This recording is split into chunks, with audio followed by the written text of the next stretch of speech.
तो ठीक है, आज हम पढ़ेंगे रिप्रोडक्शन इन ह्यूमन बीइंग्स। क्या पढ़ेंगे? रिप्रोडक्शन इन ह्यूमन्स यानी ह्यूमन बीइंग्स।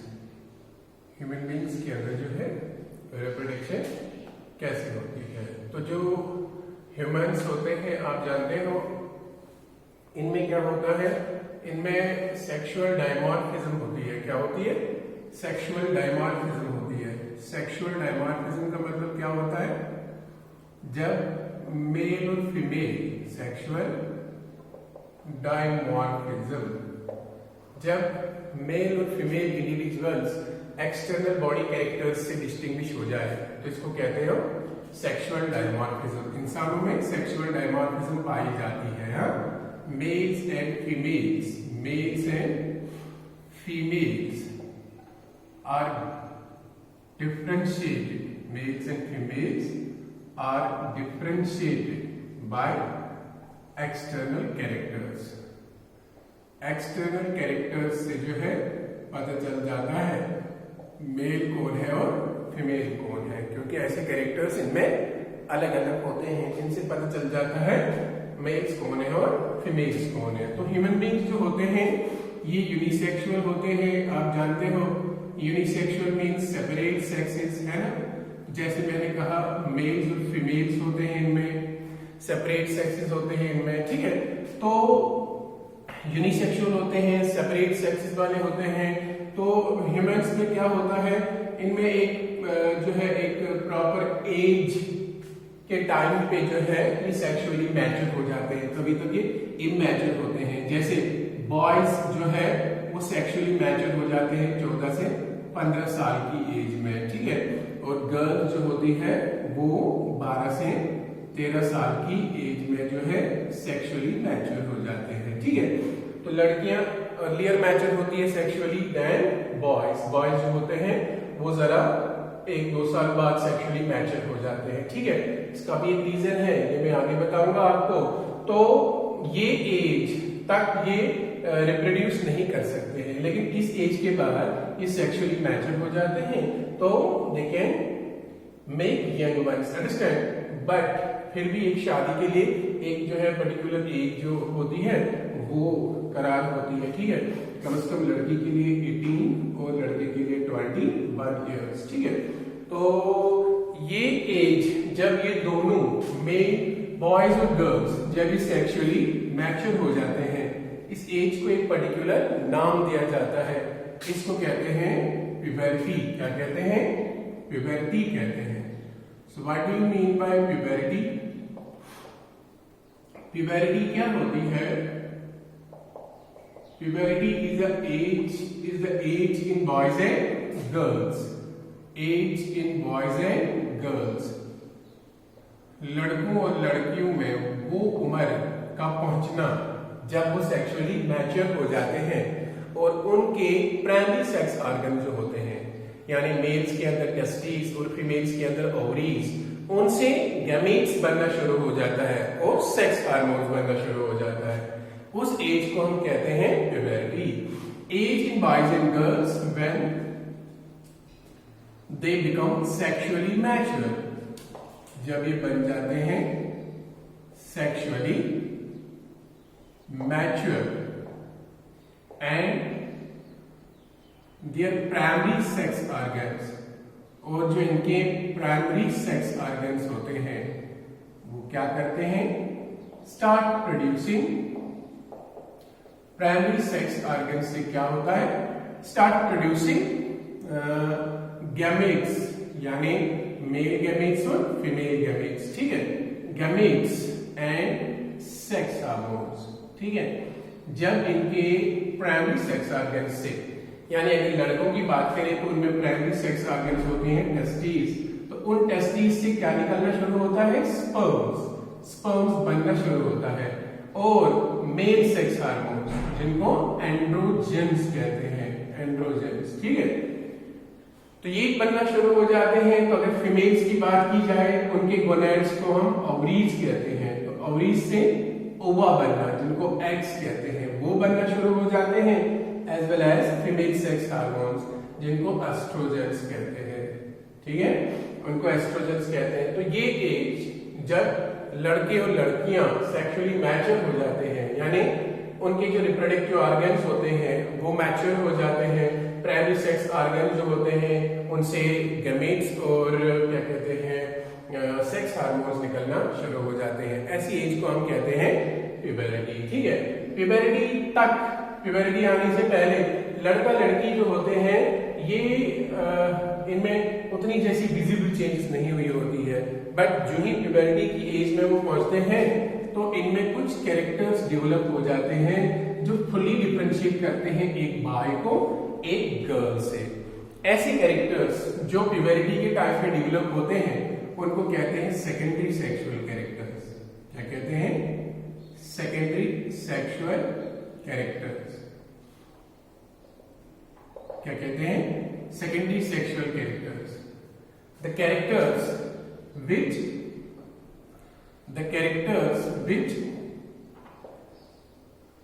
develop, ऐसे कैरेक्टर्स जो डेवलप होते हैं एट द टाइम ऑफ प्यूबरिटी, प्यूबरिटी के टाइम में, यानी अर्ली एडोलसेंस के टाइम में जो कैरेक्टर्स डेवलप होते हैं, the characters which develop at the time of puberty and differentiate boys from the girls, और डिफरेंशिएट करते हैं लड़कों को किनसे?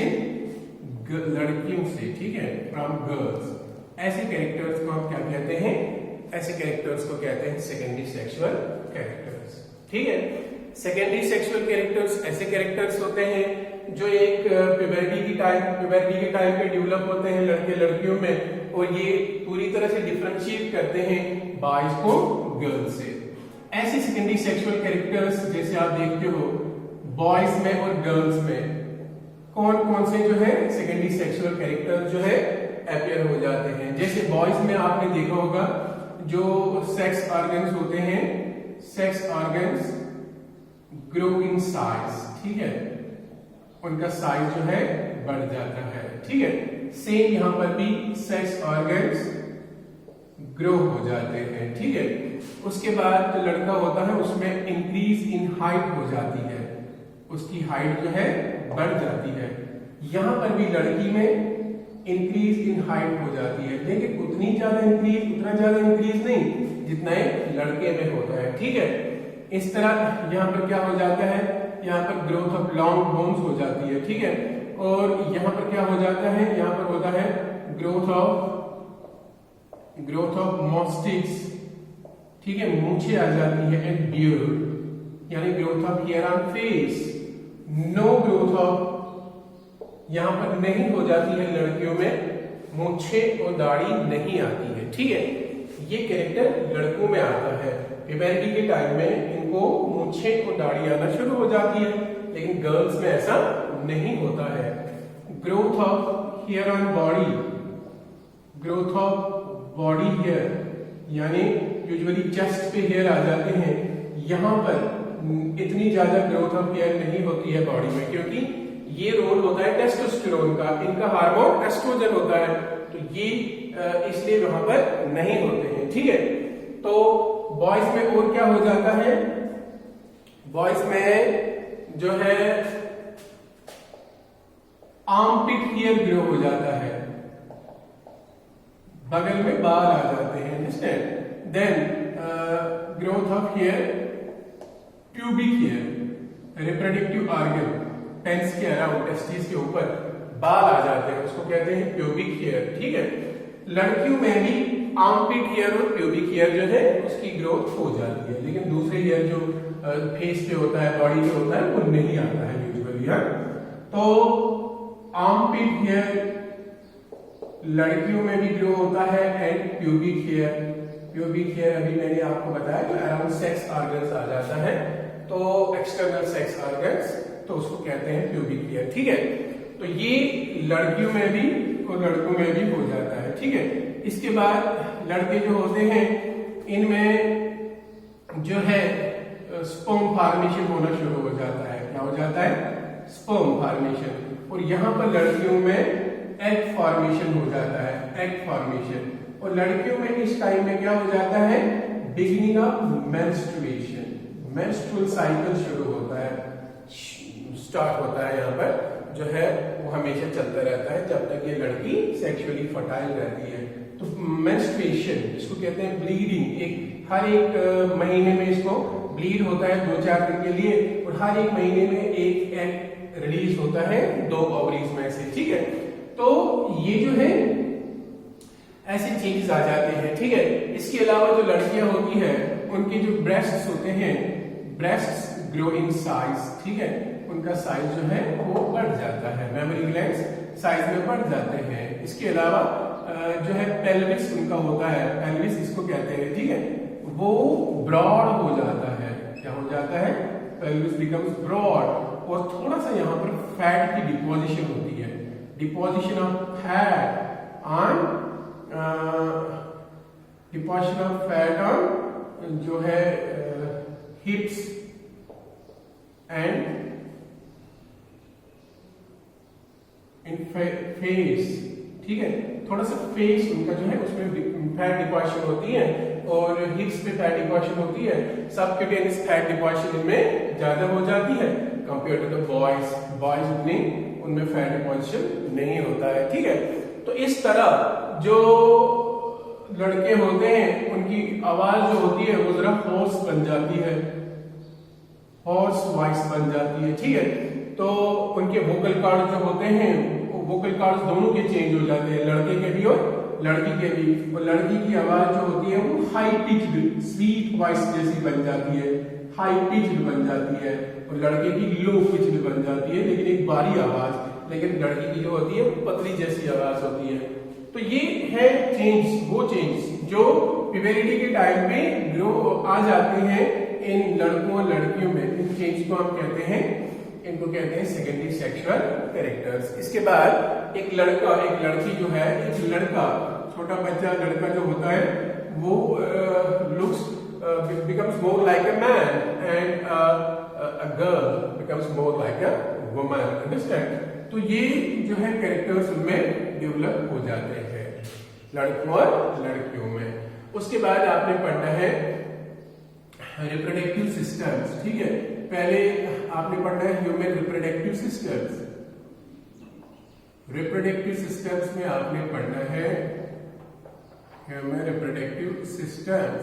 इसके अलावा आपने पढ़ना है, इसमें पढ़ना है आपने male and female reproductive system. तो पहले पढ़ेंगे हम मेल रिप्रोडक्टिव सिस्टम। क्या पढ़ेंगे? Male reproductive system. Male reproductive system में क्या क्या आ जाता है, ठीक है। Male reproductive system is the reproductive system of man, reproductive system of man, इसको कहते हैं reproductive system of man. Man का रिप्रोडक्टिव सिस्टम जो होता है उसको मेल रिप्रोडक्टिव सिस्टम कहते हैं। और मेल रिप्रोडक्टिव सिस्टम जो होता है इसमें जो है मेल रिप्रोडक्टिव सिस्टम जो मैन के अंदर प्रेजेंट होता है, इट कंसिस्ट्स ऑफ, इसमें क्या क्या आ जाता है, इसमें आ जाते हैं टेस्टिस, ठीक है। टेस्टिस के इसमें पहले स्क्रोटम आता है, स्क्रोटम, स्क्रोटम के अलावा टेस्टिस, देन टेस्टिस के अलावा इसमें आता है स्पर्म डक्ट्स, हैं, स्पर्म डक्ट्स। स्पर्म डक्ट्स के अलावा इसमें आते हैं क्या कहते हैं इसको, यूरिथ्रा। यूरिथ्रा के अलावा आता है पेनिस, है मेल रिप्रोडक्टिव सिस्टम में, ठीक है। तो मेल रिप्रोडक्टिव सिस्टम अगर आप देखोगे, अगर हम रफली इसको बनाएंगे तो 2 टेस्टिस होती है साइड में, इन टेस्टिस के अराउंड एक कॉइल्ड ट्यूब होता है जिसको एपिडाइडिमस कहते हैं। फिर इससे ऊपर निकलता है स्पर्म डक्ट, जैसे यहां से होगा वैसे यहां से भी होगा स्पर्म डक्ट। फिर स्पर्म डक्ट जो है इधर एक जो है ग्लैंड से मिलता है, उसको कहते हैं सेमाइनल वेसिकल। उसके बाद वो जो है यूरिथ्रा से मिल जाता है, किसे, यूरिथ्रा से। तो ऐसे चल के यहां से एक और वो आ जाता है, तो फाइनली एक यूरिथ्रा बन जाता है। इसके अलावा इसके बाहर से पेनिस होती है, ठीक है। तो यहाँ पर आप देखते हो इसमें मेल रिप्रोडक्टिव सिस्टम जो होते हैं इसमें 2 किस्म के सेक्स सेक्स ऑर्गन्स होते हैं, प्राइमरी सेक्स ऑर्गन्स है, accessory sex organs. Primary sex organs यहाँ पर टेस्टिस को कहा जाता है और बाकी सबको एक्सेसरी सेक्स ऑर्गन्स कहा जाता है, ठीक है। तो male reproductive system, human male reproductive system में पहले क्या आता है, पहले आता है इसमें पहले आता है स्क्रोटम। क्या आता है? स्क्रोटम। स्क्रोटम क्या होता है? ये एक पिगमेंटेड स्किन का बना हुआ एक पाउच होता है, ठीक है, जो इस मेल के दो थाइस के बीच में हैंग रहता है। एक जो है पाउच जैसा होता है। इसको अंदर से दो हिस्से होते हैं। अगर ये पाउच है तो इसके दो सैक्स होते हैं, इनको कहते हैं स्क्रोटल सैक्स। एक में एक टेस्टिस होता है, दूसरे में दूसरा टेस्टिस होता है। इस पाउच जो डिवाइडेड होता है दो स्क्रोटल सैक्स में। कितने? स्क्रोटल सैक्स में। हर एक स्क्रोटल सैक में एक टेस्टिस प्रेजेंट होता है, containing one testis. So this one testis present in each scrotal sac. Testis singular, testis हम कहते हैं प्लूरल, ठीक है। इंसान के अंदर दो टेस्टिस होते हैं, तो एक स्क्रोटल सैक में होता है, दूसरा दूसरे स्क्रोटल सैक में होता है। टेस्टिस अगर आप देखोगे जब एक बच्चा बन रहा होता है मां के पेट में, तो टेस्टिस उसके पेट में ही बनते हैं। लेकिन बाद में जब बच्चा पूरी तरह से बन जाता है तो टेस्टिस नीचे उतरते हैं। यहाँ पर एक कैनल जैसे होते हैं, उन कैनल्स को कहते हैं इंजिविनल कैनल्स। उनके जरिए से ये टेस्टिस नीचे आते हैं और रह जाते हैं किसके अंदर? स्क्रोटम के अंदर। क्यों? क्योंकि स्क्रोटम के अंदर टेस्टिस इसलिए होते हैं क्योंकि स्पर्म बनने के लिए 1 से 2 डिग्री सेल्सियस लेस टेम्परेचर चाहिए। किससे? बॉडी से। तो बॉडी से कम टेम्परेचर की जरूरत होती है 1 या 2 डिग्री स्पर्म बनने के लिए। इसीलिए टेस्टिस स्क्रोटम के अंदर रहते हैं, स्क्रोटम के अंदर प्रेजेंट होते हैं, ठीक है। तो ये स्क्रोटम है। स्क्रोटम के अलावा दूसरा जो है मेल रिप्रोडक्टिव सिस्टम में आते हैं टेस्टिस, ठीक है। अगर आप अभी मैंने बोला टेस्टिस का सिंगुलर होता है टेस्टिस, तो ये टेस्टिस होते हैं, इनको कहते हैं मेल गोनैड्स। क्या कहते हैं? Male gonads. These are called primary sex organs इनको कहते हैं primary sex organs in boys, in males. ये प्राइमरी सेक्स ऑर्गन्स होते हैं। क्यों? क्योंकि ये प्रोड्यूस करते हैं, क्या करते हैं? प्रोड्यूस करते हैं गैमेट्स। Gametes means sperms. इनसे स्पर्म्स बनते हैं और इनसे बनते हैं मेल सेक्स हार्मोन्स। क्या बनते हैं? मेल सेक्स हार्मोन्स, जिसको आप जानते हो टेस्टोस्टेरोन। इसकी एक बेस्ट एग्जाम्पल है, ये एक सबसे ज्यादा पाया जाने वाला इंसान की बॉडी में, मैन की बॉडी में एंड्रोजन होता है टेस्टोस्टेरोन, ठीक है। तो प्राइमरी सेक्स ऑर्गन जो स्पर्म्स प्रोड्यूस करते हैं और इनसे सेक्स हार्मोन्स भी निकलते हैं, ठीक है। ये टेस्टिस जो होते हैं बच्चे में, जैसे मैंने कहा पहले ये पेट में बनते हैं, बाद में ये डिसेंड हो जाते हैं और आते हैं कहां पर? स्क्रोटम के अंदर। टेस्टिस जो होते हैं ये ओवल स्ट्रक्चर्स होते हैं। हर एक टेस्टिस जो होता है लगभग 5 सेंटीमीटर और 5 बाई 3 सेंटीमीटर डायमीटर का होता है, यानी लेंथ एंड ब्रेड्थ को मिलाकर, ठीक है। तो ये जो टेस्टिस होते हैं, जैसे मैंने कहा ये प्राइमरी सेक्स ऑर्गन्स होते हैं इस लड़के में। इन टेस्टिस के अंदर प्रेजेंट होते हैं सेमिनिफरस ट्यूब्यूल्स। क्या प्रेजेंट होते हैं? Seminiferous tubules. ट्यूब जैसे स्ट्रक्चर होते हैं, सेमिनिफरस ट्यूब्यूल्स जिनको कहते हैं। इन सेमिनिफरस ट्यूब्यूल्स से, ये ऐसे ट्यूब्यूल्स होते हैं टेस्टिस के अंदर, और इनको अंदर से जर्माइनल एपिथेलियम की कवरिंग होती है। क्या होती है? जर्माइनल एपिथेलियम। ऐसा एक एपिथेलियम जिसमें टोटिपोटेंट सेल्स होती है, जिसमें लगातार डिवाइड होने वाली सेल्स होती है, अनडिफरेंशिएटेड सेल्स होती है। तो ये सेमिनिफरस ट्यूब्यूल्स के अंदर जो जर्माइनल एपिथेलियम होता है, उससे लगातार बनते जाते हैं स्पर्म्स, ठीक है। एक लड़का जब प्यूबर्टी की एज पे पहुंचता है, उसके बाद मरने की एज तक, यानी till the time of death, उसमें हमेशा स्पर्म्स बनते रहते हैं, ठीक है। लेकिन ऐसा केस विमेन के अंदर नहीं होता है। लड़कियां जो होती है वो 13 साल की उम्र से जो है एग बनाना शुरू करते हैं और 45 साल की उम्र के बाद उनको कोई एग ओवरी से नहीं निकलता है। इस टाइम उनको कोई पीरियड्स भी नहीं आते हैं बाद में। इसको कहते हैं मेनोपॉज इनकी फर्टाइल लाइफ जो होती है यहाँ ही खत्म होती है। इसके बाद एक वुमेन जो होती है वो बच्चे को जन्म नहीं दे सकती है, ठीक है। तो टेस्टिस के अंदर सेल्यूलर ट्यूब्यूल्स होते हैं जिनमें जो जर्माइनल एपिथेलियम से जो है लाइन होते हैं और यहाँ से लगातार बनने शुरू हो जाते हैं sperms. Millions of sperms are produced every day inside the reproductive tract of man, ठीक है। तो इसके बाद ये हुआ टेस्टिस। तीसरा इसमें होता है एपिडाइडिमस। एपिडाइडिमस दोनों को कहते हैं, तो एपिडाइडिमिस एक को कहूंगा मैं, एपिडाइडिमिस, ठीक है। ये क्या होता है, दो टेस्टिस के अराउंड एक क्वाइल्ड ट्यूब होता है जो स्पर्म्स को स्टोर करता है। क्या करता है? स्टोर करता है स्पर्म्स को। ये लगभग 20 फीट का होता है, लेकिन इतना क्वाइल्ड रहता है कि स्क्रोटम के अंदर ही एडजस्ट हो जाता है टेस्टिस के अराउंड, ठीक है। तो ये क्या काम करता है, ये स्टोर करता है स्पर्म को और इसके अलावा नर्श करता है स्पर्म को। क्या करता है? नर्श करता है स्पर्म को, यानी स्पर्म को जिंदा रखता है, उनको न्यूट्रिएंट्स खिलाता रहता है। तो ये है एपिडाइडिमस का फंक्शन है। एपिडाइडिमस के बाद जैसे आप डायग्राम में देखते हो एक पाइप जैसा ऊपर जाता है, ये इसको कहते हैं स्पर्म डक्ट। इन स्पर्म डक्ट्स को ये दो होते हैं, इनको कहते हैं साइंटिफिकली वासा डिफरेंस, वासा डिफरेंशिया। एक को बोलते हैं वास डिफरेंस। क्या बोलते हैं? Vas deferens. तो ये क्या होते हैं? ये होते हैं स्पर्म डक्ट्स। इनका काम क्या होता है?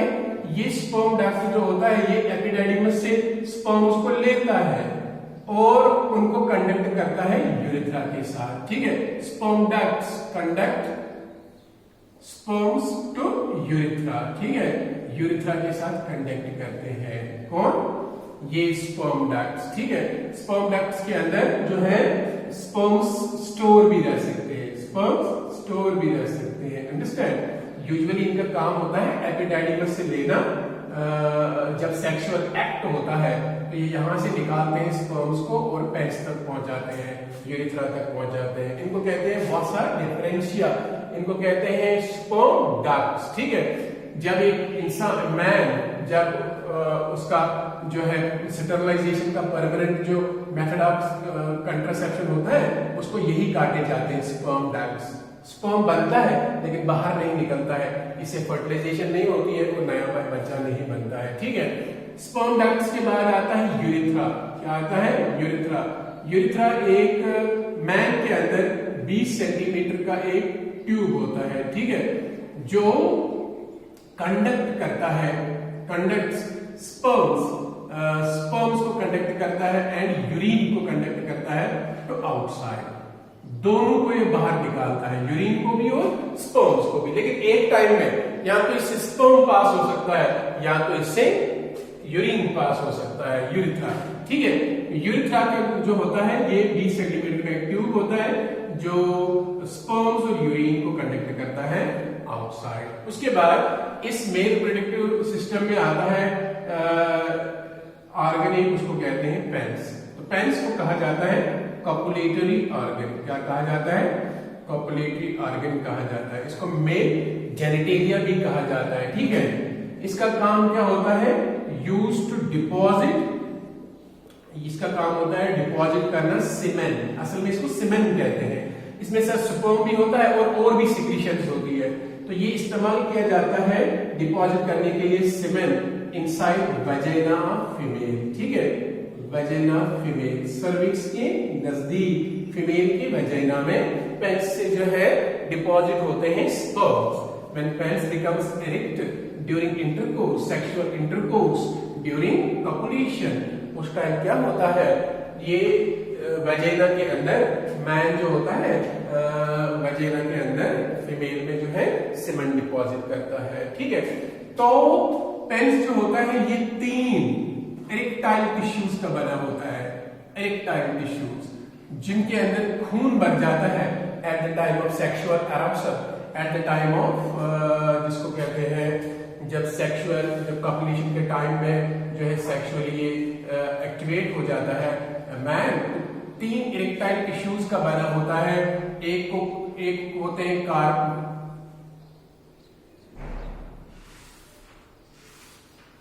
कार्पोरा कैवर्नोसा, ये 12th में आप पढ़ोगे। ये डॉर्सल साइड में होते हैं 2 और एक होता है वेंट्रल साइड में, उसको कहते हैं कार्पस स्पॉन्जियोसम। क्या कहते हैं? Corpus spongiosum. ये जो कार्पस स्पॉन्जियोसम होता है, जब ये आगे चलता है तो आगे वाला हिस्सा इसका एनलार्ज्ड होता है इस तरह, ठीक है, एनलार्ज्ड होता है, तो ये बनाता है पेंस का head. It's called glans penis. क्या कहते हैं इसको? इसको कहते हैं ग्लांस पेंस। इस ग्लांस पेंस के ऊपर एक सेंसिटिव स्किन होती है, उसको कहते हैं प्रीप्यूस। क्या कहते हैं? प्रीप्यूस कहते हैं। जब कॉपुलेशन होती है कंटिन्यूअसली, इस स्किन को जो है जब ये रब होता है फीमेल रिप्रोडक्टिव ट्रैक्ट के अंदर, तो मैन जो होता है उसमें इजैकुलेशन होता है, स्पर्म्स बाहर निकलते हैं और सेक्सुअल सेटिस्फैक्शन होती है, ठीक है। इसके अलावा मैन के अंदर जो है कुछ ग्लैंड्स होते हैं सेक्स ऑर्गन्स के साथ, उनका नाम है सेमाइनल वेसिकल्स। ये सैक लाइक होते हैं और 2 होती है उसमें। इसके अलावा एक ग्लैंड होता है जिसको कहते हैं प्रोस्टेट ग्लैंड। क्या कहते हैं? ये यूरिथ्रा के अराउंड होता है, यहाँ पर एक ग्लैंड, और फिर 2 और छोटे ग्लैंड्स होते हैं, उनको कहते हैं काउपर्स ग्लैंड्स। क्या कहते हैं? Cowper's glands. इन सभी ग्लैंड्स का क्या काम होता है? इन सभी ग्लैंड्स से निकलती है एल्कलाइन सेक्रीशन। उस अल्कलाइन सेक्रीशन को कहते हैं सेमाइनल प्लाज्मा। क्या कहते हैं? Seminal plasma. इस सेमाइनल प्लाज्मा के अंदर क्या प्रेजेंट होता है? इस सेक्रीशन के अंदर प्रेजेंट होता है स्पर्म न्यूट्रिएंट्स, स्पर्म को जिंदा रखने वाले न्यूट्रिएंट्स, उनके लिए खाना होता है। इनमें एंजाइम्स होते हैं जो स्पर्म्स को कोगुलेट करते हैं। इनमें हार्मोन्स होते हैं जिनको प्रोस्टाग्लैंडिन्स कहते हैं, ठीक है। तो ये ऐसे हार्मोन्स होते हैं जो स्पर्म के मूवमेंट में मदद करते हैं, स्पर्म को जिंदा रखते हैं, स्पर्म को न्यूट्रिशन देते हैं, अंडरस्टैंड, फीमेल रिप्रोडक्टिव ट्रैक्ट में ट्रैवल करने में उनको मदद करते हैं। तो ये सेक्रीशन इनमें होती है। इनमें एक शुगर होता है जिसको फ्रैक्टोज कहते हैं। ये फ्रैक्टोज असल में प्रेजेंट होता है इसी सेमाइनल प्लाज्मा की सिक्रीशन में, ठीक है। फ्रैक्टोज होता है, एक स्पर्म न्यूट्रिएंट होता है। तो ये सेमाइनल प्लाज्मा क्या करता है? जब ये मिलता है स्पर्म के साथ, किसके साथ? स्पर्म्स के साथ, तो यहां बन जाता है सीमेन। क्या बन जाता है? सीमेन। इसका मतलब जब भी कॉपुलेशन होती है eight the time of ejaculation, ejaculation का मतलब होता है जब मैन रिलीज करता है अपना स्पर्म फीमेल रिप्रोडक्टिव ट्रैक्ट के अंदर, उस टाइम, इसका मतलब उस टाइम वो सिर्फ स्पर्म्स को नहीं छोड़ता है, वो इस सेमाइनल प्लाज्मा को भी अंदर छोड़ता है। इनको एक साथ कहते हैं सीमेन, इसलिए मैंने सीमेन का नाम यहां पर यूज किया। एक टाइम के सीमेन में, इजैकुलेशन में लगभग 300